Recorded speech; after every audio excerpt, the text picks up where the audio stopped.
his fingers around his tankard and poured the rest of Ned Hawthorne's famous dark brew down his throat with long, inelegant gulps. It was both cure and courage. He swiped his mouth with the back of his hand. "What colour am I now?" he asked defiantly. It was, in a way, the fault of his first South Sea expedition that he'd noticed Cynthia Brightly at all. It happened at a ball. The guest list for the enormous annual Malverney affair ranged in pedigree from Prinny to far less discriminate choices. Miles, as second son of the staggeringly wealthy and influential Isaiah Redmond, wasn't certain where he fell in the ranking, and didn't care. Miles's ship had docked in England again so recently, his complexion was still fading in degrees from tropical brown to a proper English shade of parchment, and had reached the sallow stage. He was still too thin for his large frame. Fevers, bad food, and a long ocean voyage did tend to strip flesh from a man. Roasts of beef and Yorkshire puddings were replenishing his. He'd taken a ragtag crew on a barely seaworthy ship to a swollen, pulsing, fever dream of a land. Brilliant flowers the size of parasols tangling with vines thicker round than a man's arms, snakes as supple and long as the vines themselves, beetles the size of St. Giles rats, ants the length of thumbs, noisy rainbow-feathered birds and iridescent butterflies the size of Chinese fans spangled the air. Dusky-skinned women as entangling as the flora shared his bed at night.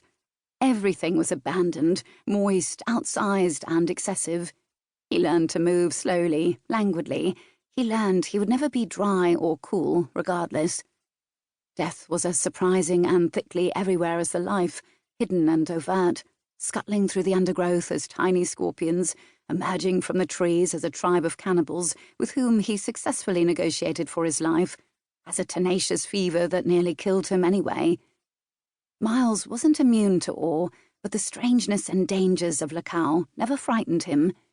Fear was usually rooted in ignorance, and he'd long ago learned to vanquish ignorance with preternatural patience and acute observation and tempered steel determination. And he recognized beauty, but he never exalted it. He understood the purpose of beauty in nature was to attract mates or prey, which, he decided dryly after more than 2 decades of observing his parents, his family and the Tantor, was, in fact, its purpose in every society. And for this reason, he had never, for God's sake, challenged anyone to a duel, written terrible poetry, climbed balconies, as Colin Eversey had once been rumoured to do, or otherwise embarrassed himself over a beautiful woman. Miles quite sensibly and discreetly satisfied his formidable sensual appetites in the arms of the Ton's aristocratic widows, who considered him their best-kept secret. He would return to England to write the first of what would become a series of books about his adventures. This book would eventually earn him great notoriety, first among scientific circles which rippled concentrically outward to encompass fashionable circles, until he was avidly sought for lectures and salons and envied by men possessed of less fortitude or who were leg-shackled by wives and broods of children. This bemused Miles. He simply couldn't see his voyage as courageous or mythical when his nature gave him no choice in the matter. He was driven by a simple but quietly ferocious need to know things.